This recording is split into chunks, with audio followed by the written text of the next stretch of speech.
It is our lowest income communities and our communities of color that are most impacted by these extreme conditions and impacted by issues that are not of their own making. And so women. Absolutely. And so we have to address this in a way that is about giving resources based on equity, understanding that we fight for equality, but we also need to fight for equity, understanding not everyone starts out at the same place.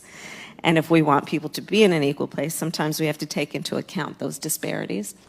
I think she's trying to play identity politics with a storm and a natural disaster. And I think it's ridiculous. And honestly, we had the FEMA administrator in Florida with us, and she threw cold water on that. So that is not going to happen. It's totally not appropriate. You don't have to politicize every single tragedy in this country. I committed to the governor then that we are going to provide assistance to all Floridians because we know that there are people that are just completely devastated from this storm. We are going to be there to support everybody that needs help. Even Elon Musk is slamming the VP, tweeting that resources, quote, should be according to greatest need, not race or anything else. Equality seeks to get a leg up for everybody. Equity is about everybody getting a leg down. It's forced equality from above rather than creating an on-ramp to get on the ladder of opportunity or success. Punish everybody, put everybody down a rung, and that's what you're seeing here. It's like, you know what? Rather than help these people, everybody's going to be treated crappy. Not one thing ever in American life should be distributed on the basis of race, ever. However, as long as we're becoming a two-tiered society with a privileged class and an underclass, how about rewarding good behavior? Why not give priority to Americans who pay their taxes, follow the law, raise decent children who don't join gangs or sell drugs or spray paint things or shoot people?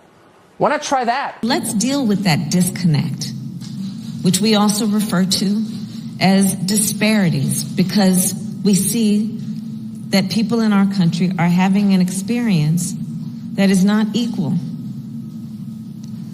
And that's why we talk about equity, because we recognize not everybody starts out on the same base. They don't start out in the same place, even though they have the same God-given capacity.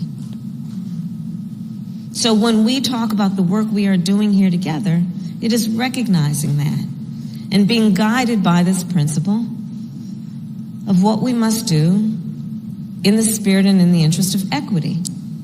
The Biden-Harris administration has made racial equity a centerpiece of our economic agenda. The American Rescue Plan that was tried to build the foundation for an equitable economic recovery.